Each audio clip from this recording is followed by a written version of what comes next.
నాంపల్లి గత 2 రోజులుగా పాడి కౌశిక్ రెడ్డి అరకపూడి గాంధీ మధ్య మాటల మంటలు తీవ్ర దుమారం రేపిన విషయం తెలిసిందే. అయితే ఈరోజు పాడి కౌశిక్ మళ్ళీ అదే 11 గంటలకి అరకపూడి గాంధీ ఇంటికి వస్తానని అనడంతో అరకపూడి గాంధీ నా ఇంటికి వస్తే నేను సాధారణంగా ఆహ్వానిస్తానని, 11 గంటలకు వస్తే చక్కటి అల్పాహారాన్ని, 1 గంటకు వస్తే చక్కటి విందు భోజనాన్ని ఏర్పాటు చేసి ఆహ్వానం పలుకుతానని మీడియా సమక్షంలో మాట్లాడారు. ఐపీఎస్ అధికారిని నువ్వు దుర్భాషలాడుతూ ఉండగా వెనక్కి తోసేసి సమర్థించి ఇష్యూ పెరగకుండా సమర్థించినటువంటి తీరు, అయినా నా విధులకు ఆటంకం కలిగించారని చెప్పి అధికారి కేసు పెట్టినటువంటి తీరు,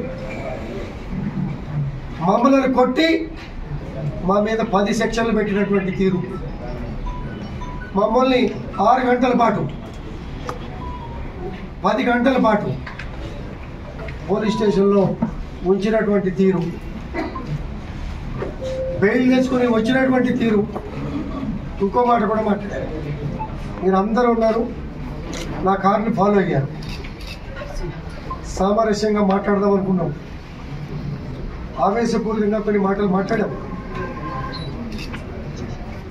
మాట్లాడినప్పటికీ కూడా పోలీస్ ఎస్కార్ట్తో గాంధీ వెళ్ళాడు అనేది ఇక్కడ నిన్న కొన్ని ఛానల్స్ అయితే 10 ఛానల్స్ అయితే నాతో పాటు వచ్చినాయి. ఒక్క పోలీస్ నాతో పాటు ఉన్నారా అనేది మీరు చెప్పండి, హరీష్ రావు గారికి చెప్పండి. ఇలాంటి నోరు కంట్రోల్ లేని వాళ్ళకి చెప్పినా ఉపయోగం ఉండదు. అన్నా అది వాస్తవం కాదు, నీకు తప్పుడు మాట చెప్పి మళ్ళీ మీడియాలో తప్పుడు ప్రసారం చేయించారు, అది కరెక్ట్ కాదని చెప్పండి. నేను వెళ్ళేటప్పుడు నా ఇంటికాడ పోలీస్ సిబ్బంది ఉన్నారా, ఆయన ఇంటికాడ పోలీస్ సిబ్బంది ఉన్నారా? నువ్వు రాని ఆహ్వానించావు, నీ ఇంటికాడ 50 మందిని పెట్టుకున్నావు, నన్ను కింద పడదోయించావు, నీ ఇంటికాడ సెక్యూరిటీ పెట్టుకున్నావు, కొంతమంది చీటర్స్తో రాళ్ల దాడి చేయించావు. చేసిన తప్పులు తెలుసుకో, తప్పులు సరిదిద్దుకో, నా ఏమైనా ఉంటే నేను దిద్దుకుంటా. అది మానవత్వం. అప్పుడు మనిషి అవతారం వస్తుంది. అప్పుడు దాకా ఏ అవతారం వస్తుంది? రాక్షస అవతారం. ఇప్పుడు దాకా నువ్వు ప్రవర్తించిన తీరు అదే రకంగా. నేను ఒక్కసారి మాత్రమే ప్రవర్తించా, నన్ను దుర్భాషలాడిన తీరు, నా వెనకాల ఎవరు లేరు. నేను ఎప్పుడు ఒంటరి పోరాటం చేస్తా. ఆనాడు తెలుగుదేశం పార్టీలో కూడా ఇదే నాయకుల మీద ఒంటరి పోరాటం చేశా. రావటమే Ayyappa society illegal constructions, protocol లేని పద్ధతి, శాసనసభ్యుడికి తెలియని పరిస్థితులు, పోరాటం చేశారు. తర్వాత గౌరవంగా హరీష్ రావు గారు నా దగ్గరకు వచ్చి నన్ను తీసుకెళ్ళి బీఆర్ఎస్ పార్టీలో జాయిన్ చేశారు, టీఆర్ఎస్ పార్టీలో జాయిన్ చేశారు. తర్వాత భారతదేశం పార్టీ అయింది, ఆంధ్ర అధ్యక్షుడిని కూడా పెట్టాం. ఆంధ్ర వాళ్ళ గురించి నీ శాసనసభ్యుడే, మన శాసనసభ్యుడే, 10 నెలల శాసనసభ్యుడు ఆంధ్ర వాళ్ళ గురించి మాట్లాడే తీరు మీరు విన్నారు. ఆంధ్రాకి అధ్యక్షుడు పెట్టామా, మహారాష్ట్ర అధ్యక్షుడు పెట్టామా, భారతదేశ పార్టీ అన్నామా, ఏదన్నా నిలబెట్టుకున్నామా? ఇటువంటి సన్నాసులు పెట్టుకొని మనం అధికారం కోల్పోయాం. అభిమానిగా, శ్రేయోభిలాషిగా, పెద్ద మనిషిగా, అనుభవజ్ఞుడిగా కేసీఆర్కి ఈ విషయాలు తెలియచేయాల్సిన బాధ్యత మనందరి మీద కూడా ఉన్నది. ఇవన్నీ జరుగుతున్నటువంటి తీరు. కేసీఆర్ గారు ఎన్నో విషయాల్లో చెప్పారు, కలుపుకోండి, కలిసి ఉండండి, వ్యాపారం పెంచుకోండి, గౌరవంగా బతకండి, అందరం కలిసి ఉండాలని. మధ్యలో కొంతమంది మంత్రులు మాట్లాడారు ప్రాంతీయత మీద. ఇవాళ 10 ఏళ్ళు దాటినాక ఇవాళ నువ్వు మాట్లాడావు. వీటన్నిటి కూడా సరి చేసుకొని ముందుకెళ్తే మీకు భవిష్యత్తు. లేకపోతే మనమంతా అగాధంలోకి వెళ్ళిపోతాం. పెద్ద ఆయన కేసీఆర్ గారు మహిళలు అగౌరవపరిచిన దాని మీద, ఆంధ్ర తెలంగాణ గురించి మాట్లాడిన దాని మీద నాకన్నా ముందు దూషించే మాటలతో నన్ను దూషించిన విధానం మీద, తర్వాత నేను దూషించా ఆ విధానం మీద మీరు మాట్లాడాలి. మాట్లాడితే కనువిప్పగలుగుతుంది. ఇవాళ చాలామంది ప్రజల మనోభావాలు దెబ్బతిని పద్ధతి మార్చుకో. నీ మాయ మాటలు నమ్ము, నీ మోసపూరితమైన మాటలు నమ్ము. పెద్ద నీకు ఒక ఎమ్మెల్సీ ఇచ్చాడు, అక్కడ ఎవరు క్యాండిడేట్ లేరు కదా అని మేము 92 మంది ఎమ్మెల్యేలు వెళ్ళి క్యాన్వాసింగ్ చేసిన ఈటెల రాజేంద్ర గారు గెలిచాడు కాబట్టి ఎమ్మెల్సీగా ఉన్నావు, నీకు 2 గన్మెన్లు ఉంటారు. ఈ ఎమ్మెల్సీగా ఉన్న కాలంలో కాస్త ప్రజలకి దగ్గరవు అని చెప్పి పంపించి నీకు ఎమ్మెల్యే టికెట్ ఇచ్చావు. ఈటెల రాజేంద్ర గారి పాపం 2 చోట్ల నిలబడటంతో అక్కడ కాన్సన్ట్రేషన్ చేయలేకపోవటం వల్ల నువ్వు గెలిచావు. గెలిపినందుకు అభినందనలే. కానీ క్రమశిక్షణ నేర్చుకో, ప్రజలతో మాట్లాడటం నేర్చుకో, గౌరవించడం నేర్చుకో, సహచర నాయకులతో సత్సంబంధాలు మెయింటైన్ చేయడం నేర్చుకో. మేము సీనియర్లం. ఒక ముఖ్యమంత్రి గారు వస్తుంటే పెద్ద చిన్న చూడకుండా పక్కకి తోసేసావు. చాలామంది వాళ్ళంతా మనసులో పెట్టుకున్నారు, కొంతమంది చెప్పలేకపోయారు. ఇవాళ నీ నోటి దురద వలన నేను మీడియా ముందుకు వచ్చాను. ఇంకా చెప్పలేని వాళ్ళు పెద్ద ఆయన దగ్గర చాలామంది ఉన్నారు. ఇవాళ హరీష్ రావు గారు మాట్లాడుతున్నారు, కేటీఆర్ గారు మాట్లాడుతున్నారు. కాస్త ఎప్పుడు కూడా రూమ్లో ఉండి చెవులో చెప్పిన మాటలు కొన్ని వింటారు. సమాజంలోకి వచ్చి వాస్తవాలు తెలుసుకుంటే మనం ఎక్కడ ఉన్నామని తెలుస్తుంది. రేపు ఉండొచ్చు పోవచ్చు ఎవరైనా, కానీ ఉన్నంతకాలం మంచి చేసామా చెడు చేసామా అనేది కూడా ఇవాళ సమాజం చూస్తుంది. కొంతమందికే అవకాశాలు ఇచ్చి కొంతమందిని దూరం పెట్టి ఇటువంటి దుర్మార్గుల్ని పక్కన పెట్టుకొని పార్టీలో 10 సీట్లు తగ్గితే నేను బ్రోకరేజ్ చేసి హైదరాబాద్ నుంచి ఢిల్లీ దాకా కొంతమంది ఎమ్మెల్యేలు పట్టుకొస్తానని మోసపూరితమైన మాటలు వింటే ఇవాళ అధికారాన్ని కోల్పోయాం. చక్కటి అభివృద్ధి రాష్ట్రాన్ని నాశనం చేసుకున్నాం. చేసేవారిని ప్రోత్సహించాల్సిన బాధ్యత. ఇప్పుడు వచ్చిన ప్రభుత్వాన్ని కూలగొడతాం లైవ్లో చెప్పినటువంటి సందర్భాలు. ఆ రోజు కేసీఆర్ గారు అన్నారు, ఈరోజు రేవంత్ రెడ్డి గారు అంటున్నారు. నెల రోజులు నడుస్తుంది ప్రభుత్వం, 3 ఏళ్ళు నడుస్తుంది అన్నటువంటి సందర్భాలు ఎంతవరకు సమంజసం అనేది ఆలోచన చేయాలి. ఇందాక హరీష్ రావు గారు ఒక గొప్ప మాట మాట్లాడాడు. 16వ ఆర్థిక సంఘం వస్తే పక్షపాతం లేకుండా రాష్ట్ర అభివృద్ధి కోసం నిధులు అడిగాం. ఇది శభాష్ అన్నమాట. అదే కోణంలో రాష్ట్రం చేసే మంచి పనులకి ప్రోత్సాహమిస్తూ సలహాలు సూచనలు ఇచ్చి అనుభవాల్ని ఈ రాష్ట్రం కోసం ప్రాణ త్యాగాలు చేసినటువంటి మహానుభావులకి ఆదర్శంగా నిలబెట్టే బాధ్యత ప్రతి పౌరుడి మీద ఉన్న విషయాన్ని మనం గమనించే విషయంలో వక్రీకరించాం, తప్పులు చేశాం, రెక్టిఫై చేసే కార్యక్రమాల్లో ఉన్నాం. ఇంకా తప్పుల్ని కప్పిపుచ్చి వాడు బాగా మాట్లాడాడు అని తప్పుల్ని ప్రోత్సహించే కార్యక్రమం చేస్తే ఈ సమాజం ఇవాళ మనని ప్రతిపక్షంలో ఏ రకంగా కూర్చోబెట్టిందో రాబోయే రోజుల్లో మనని కనపడకుండా చేస్తుంది.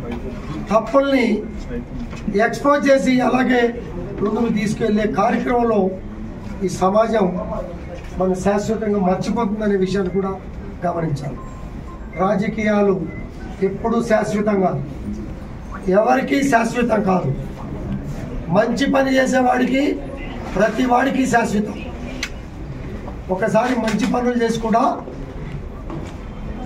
మార్పు కోరి రేవులు వచ్చినప్పుడు కొట్టుకోబోతాయి, వరదల్లో కొట్టుకుపోయినప్పుడు. ఆ కొట్టుకుపోయినప్పుడు ఎదురుగాలిలో నిలబడిన వాడే మొగాడు.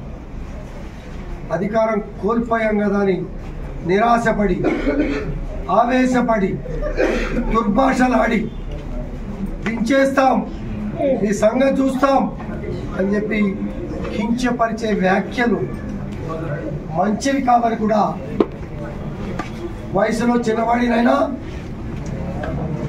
నువ్వు నాకన్నా చిన్నవాడివైనా నన్ను ఆడిన దుర్భాషలు మార్చుకో.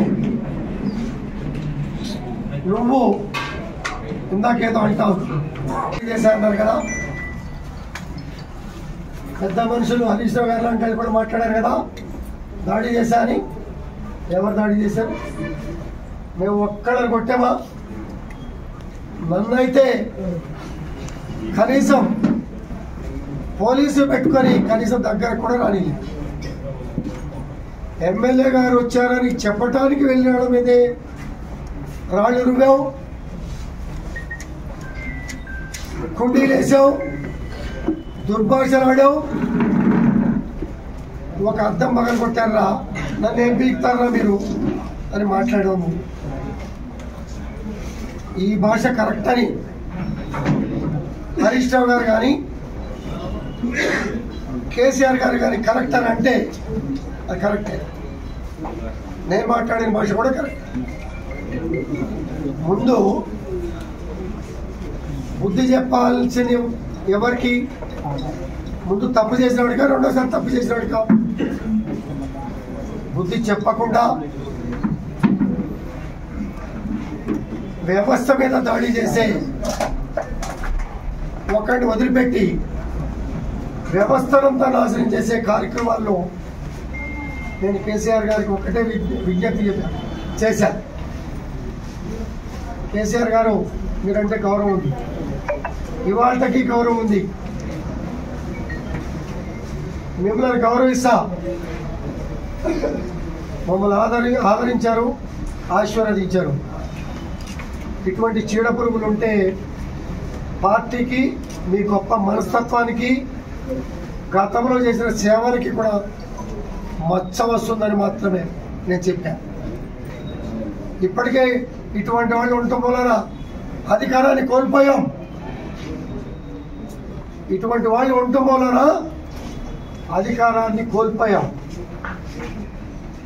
తల్లి చెల్లి తేడా తెలియని వాడు, మీడియాతో మాట్లాడిన వాడు, సగా భాగం అర్ధాంగులు ఉన్నవాడు, రాష్ట్రంలో సగం మహిళా ఓటర్లు ఉన్నటువంటి దేశంలో ఉన్నటువంటి పరిస్థితుల్లో చీరాగాజుల్ని, మహిళల్ని తేలిక చేసి మాట్లాడిన వాడు.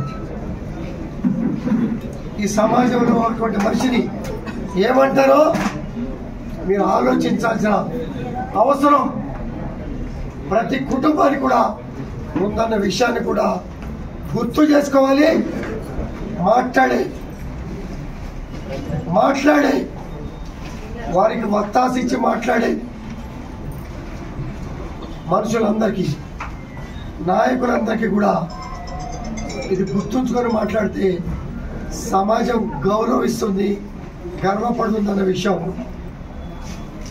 గమనించాలా. లేకపోతే సమాజంతో పాటు మీరు కూడా సిగ్గుపడాల్సిన అవసరం వస్తుందన్న విషయాన్ని కూడా గమనించాలి. మీరు నోటికి అదుపు లేని మనిషిని ఒక ఊరి మీదకు వదిలి ఒక పార్టీ శాసనసభ్యుడిగా ఈ రకమైనటువంటి ఇబ్బందులు కలగజేస్తూ ఉంటే నిన్న కూడా చూశారు, పోలీసులని దుర్భాషలు ఆడుతూ ఉంటే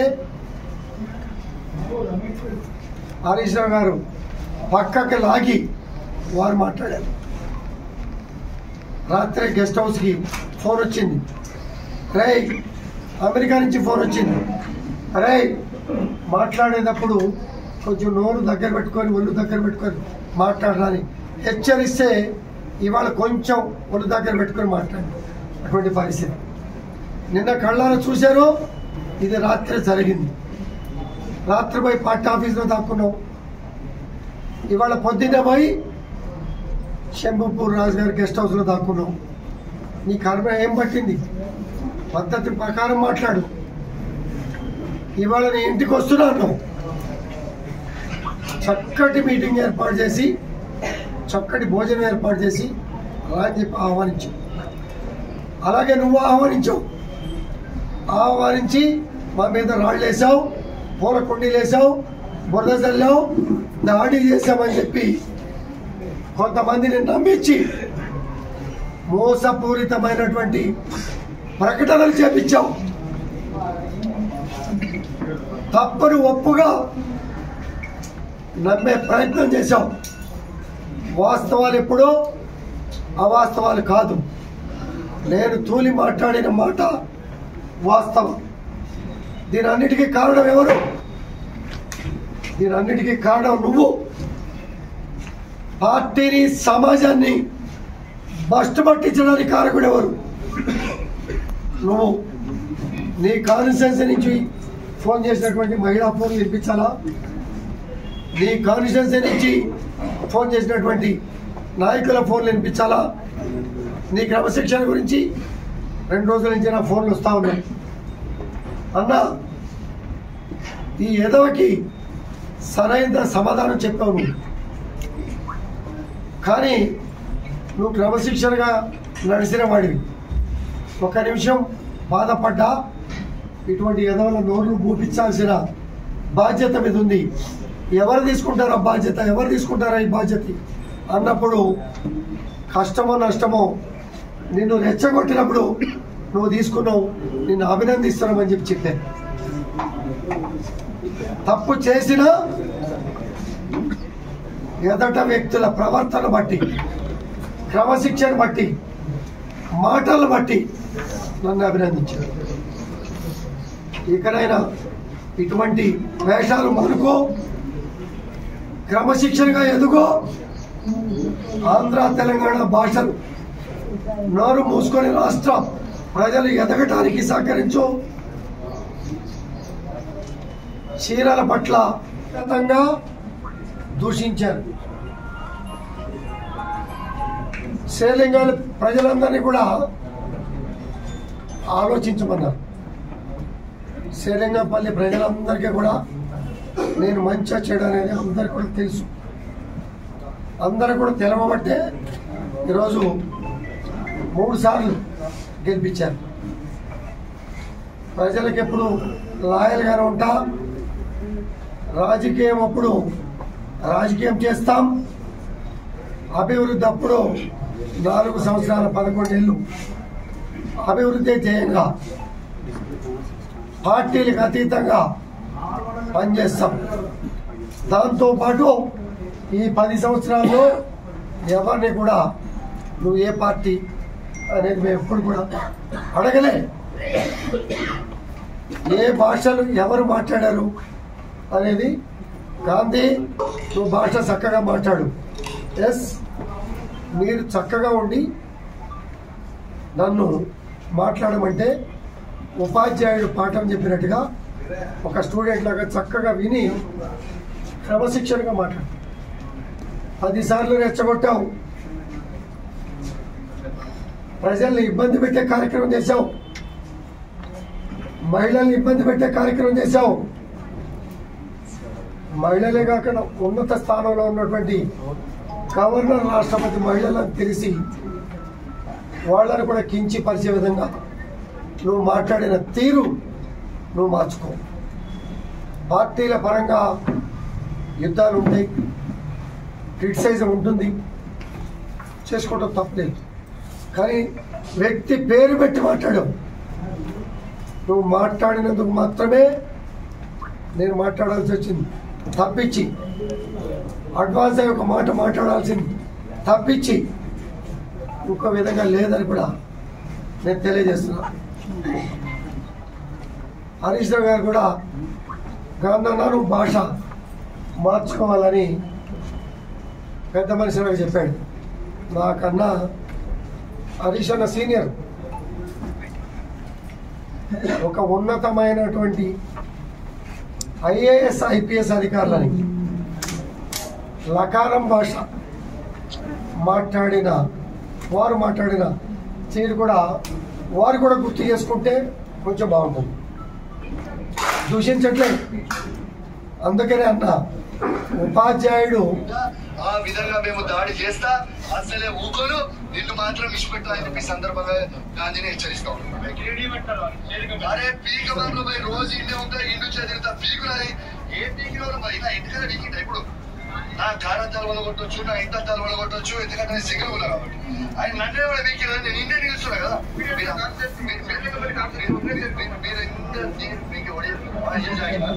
మన అయ్యా జాగిర్ ఇది, మా అయ్యా జాగిర్, తెలంగాణ బిడ్డ నేను, ఆంధ్రోని నువ్వు, కృష్ణా జిల్లా నుంచి బతకనికి వచ్చినాన్ని నువ్వు ఇచ్చిపెట్టి వెళ్ళిపో మా తెలంగాణ నుంచి.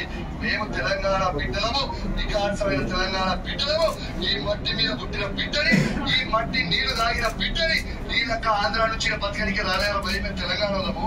రేపు చూపిస్తాం నీకు తెలంగాణ పౌరుషం ఎట్లుండదు. రేపు చూస్తాను. మీ అందరికీ కూడా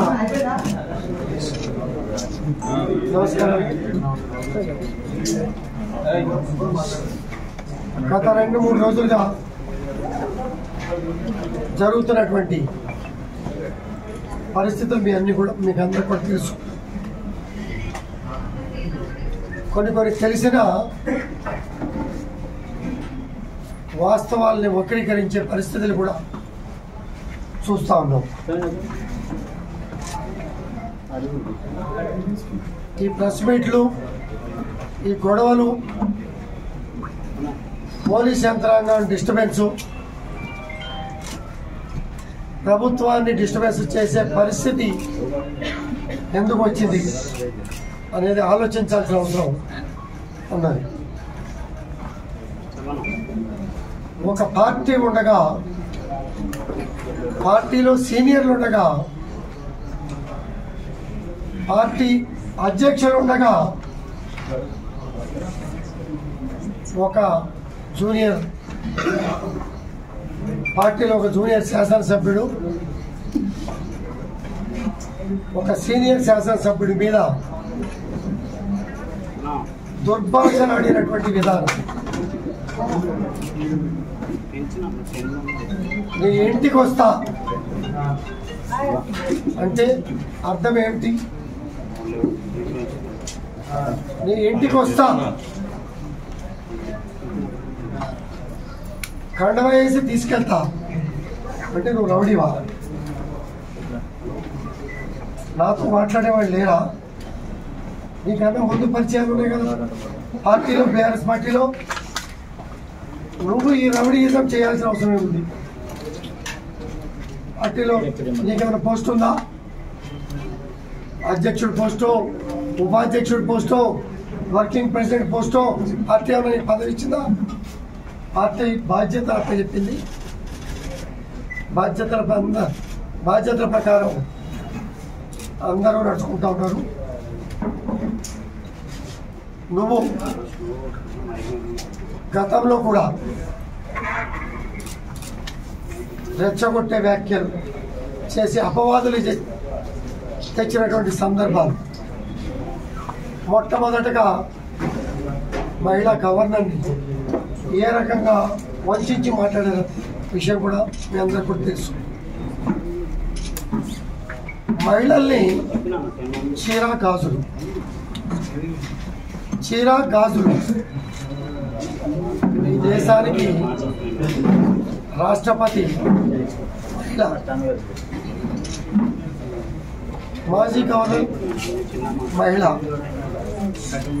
ఇవాళ రాష్ట్ర దేశ ప్రజలని అవమానించే విధంగా చీర గాజుల గురించి మాట్లాడి తల్లి చెల్లి భార్య ఉన్నా కూడా అవమానించినటువంటి మీ మాటల తీరు పద్ధతిగా లేదు.